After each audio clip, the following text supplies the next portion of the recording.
My name is Connie Clark, but I go by Yungmiss. You know, sometimes I prefer that. I sing, I rap, DJ, I throw shows, I do graphics. I try and do a lot of stuff, whatever I can get my hands on, really. Yeah, do it like this. You mentioned graphics, like what type of, like, just graphic design? Yeah, graphic design. It really started because I wanted to, make my own graphics, like back in the MySpace days. You want to make your own little banner and whatnot. So I started getting into it, and now I'm able to make, my own event flyers or anything my group needs. I'll just make it up real quick, and I've been trying to learn Photoshop, so it's coming along. Oh, dope. I started producing in 2005, so it's been, a little while. Yeah. I started producing because I was getting into recording, and I wanted to, make beats for myself to make music on instead of doing the instrumentals like everybody else was doing. Even though that's how I started, like, rapping on a lot of instrumentals. But making beats, I started getting into it Fruity Loops 2005. But I'd say even earlier, my mom is a musician. She's a keyboardist, and she used to be in this sequencing and all that. So she had little Dr. Rhythm beat machines. So when she wasn't home, like, I would go in there and plug them up and try and figure out everything and pull out chords and, just mess around with it. So I've always, like, had an interest in it. Something else that enticed me, like, you would just pick out, like, the equipment, like how it will work. So you pretty much just self-taught yourself with some of the equipment? Yeah, for the most part. She always had big cord bags and just bags of equipment that she kept in her room. It was like her own little studio or, things like that. So I just go in there and start plugging stuff up and looking like, oh, what's this? I didn't know it was a 1/4-inch cord, but I was like, oh, the big one, the big end, the small one. So what got you into the hip hop culture? Did you say, like, yo, this is my home ground? I would say my big brother John, he mainly listened to hip hop in the house. My parents, both pastors, so it was a lot of gospel, when it came to them, or any music they let me listen to was mainly gospel, some jazz, R&B, but my brother, he'd always be in a room playing Jay-Z, it was always Jay-Z or Bone Thugs or, some West Coast artists, So when I was older, I had my little Walkman or whatever, you feel me? Like, I started, plugging tapes in or, listening to Tupac, and my interest started growing in it. I liked it. I liked the lyrics, and my first purchase was Lauryn Hill, Miseducation of Lauryn Hill. That was the first CD I ever bought.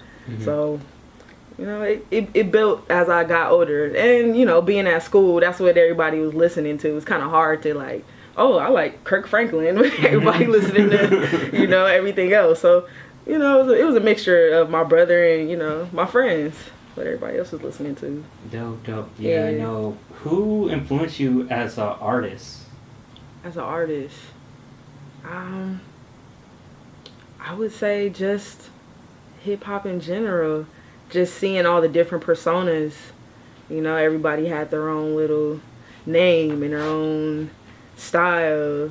So it was just seeing that, like, oh, that's dope. Like, they get to be, not someone different, but, their own personas, their own personality. So I always liked that. I believe it was your mixtape. Something that also interests me, it was like a tribute to Jay Dilla. And then was the outro to one of your songs. It said that you can listen to a beat and you were right, but when it came to Jay Dilla, like, that was a different story. Like, you immediately got, like, entranced with, like, the beat.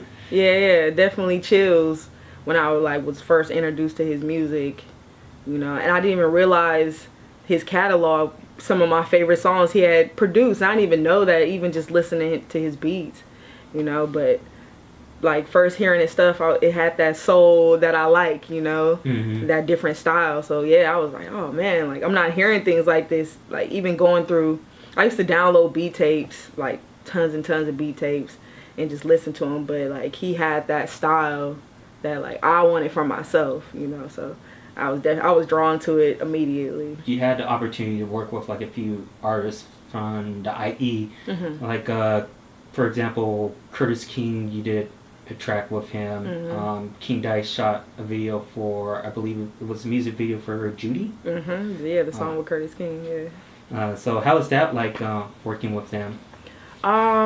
King Dice actually really helped me get into the Inland Empire music scene.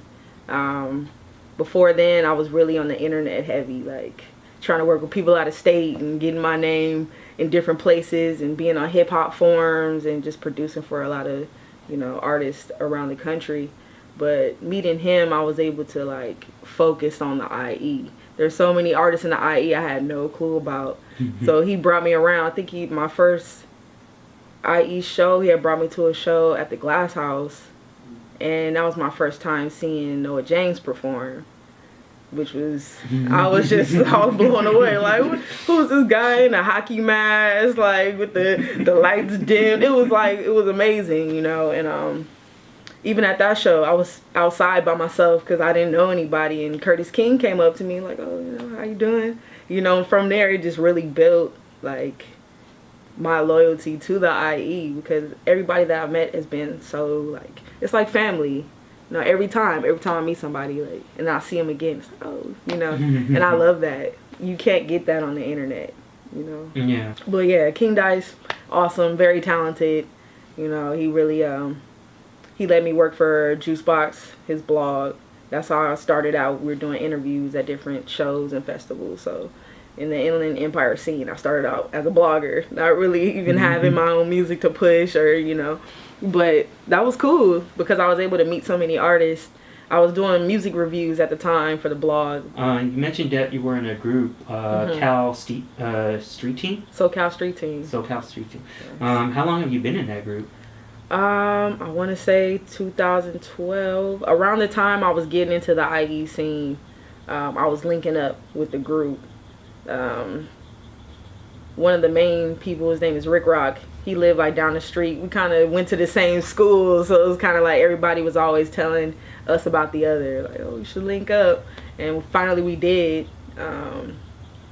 It was a duo at first, him and Drizzle X, another person still in the group.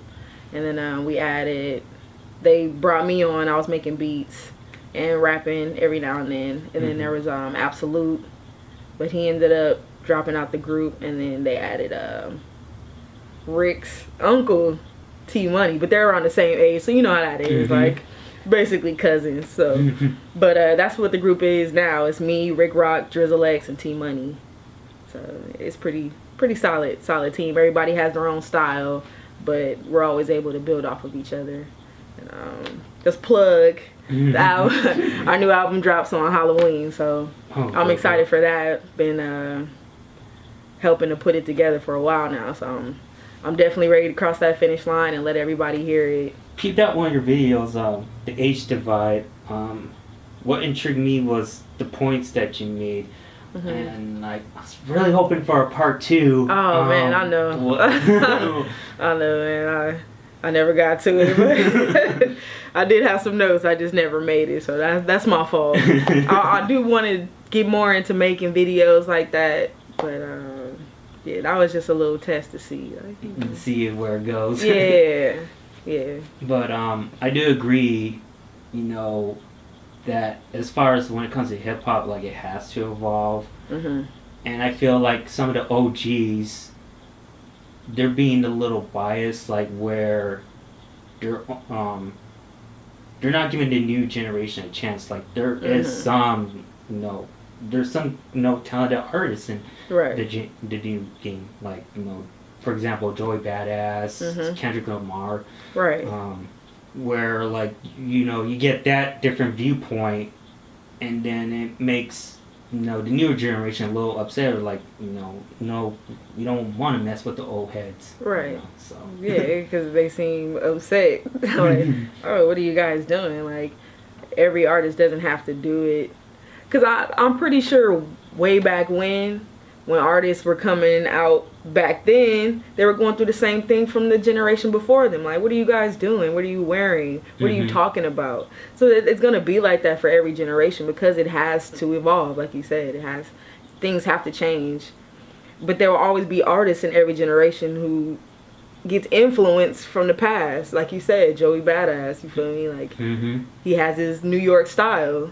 He's not necessarily rapping like Future, and that's okay, because there's still a market of people who want to hear music like that, because that's what they grew up on from the past generation. So, you know, I don't understand when older artists get upset, because you still have a lane, you know.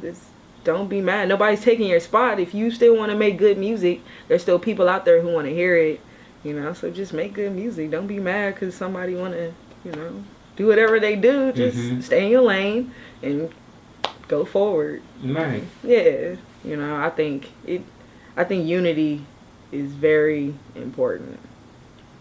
Regardless, we always have to unite in order to keep the culture going. Regardless if it's, we're all one culture, regardless if we're doing different things or not. You know, still hip hop, still rap, still everything is in that one culture. So, in order to move it forward, we gotta stick together.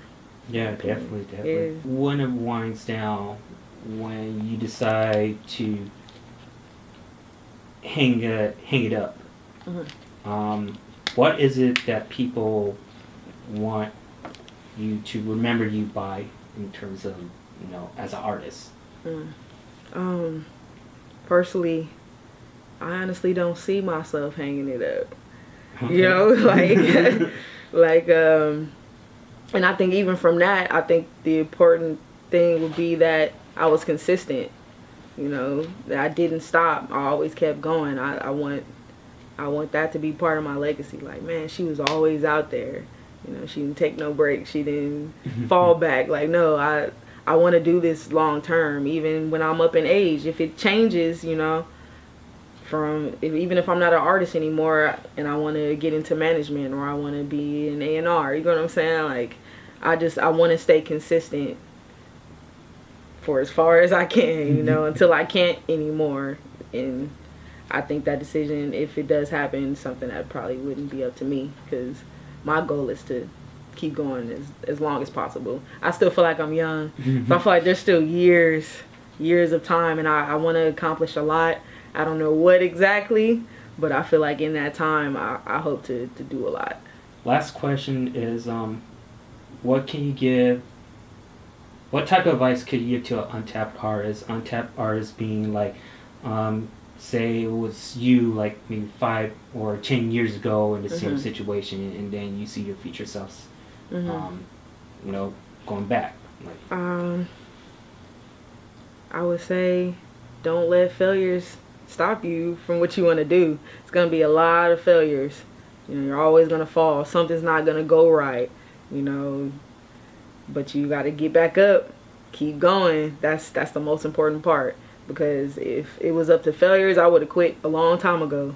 You know what I'm saying? There's always going to be something, always going to be obstacles. Whatever you do, even if it's not just being an artist, if you want to get into another lane, life in general, it's full of failures. So it's always important to, you know, dust yourself off. All right, let's go back to the drawing board and figure out how next time I won't fail. So I think that's very important. Yeah, to upcoming artists, like, it's okay to fail, just keep going. Social medias at Yungmiss, mainly Instagram at Yungmiss, YUNGMISS. Facebook, type in Yungmiss, it'll pop up. Snapchat, it's a little different. It's Connie Clark YM, because somebody took Yungmiss. I don't know who has that, but you know, if you could please give me that screen name. Somebody you gotta be plus to, you know? Yeah, and it was like, I'm gonna take her screen name. Yeah, but everything Yungmiss, either Yungmiss or Connie Clark. You know, hopefully it'll pop up. Keep on pushing, baby, bless your soul. Don't stop praying till you're dead and gone. Wait 1 minute, can you just hold on? Help is on the way, say help is on the way. And I keep going, baby, I can't stop. I don't mean for nothing, I don't want.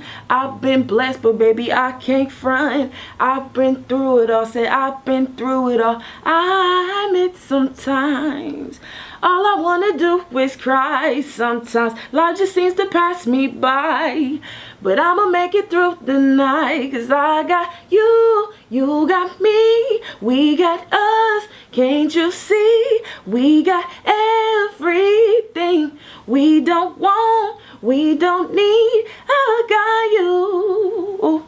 See, you got me, yeah. We got us, yeah. We don't want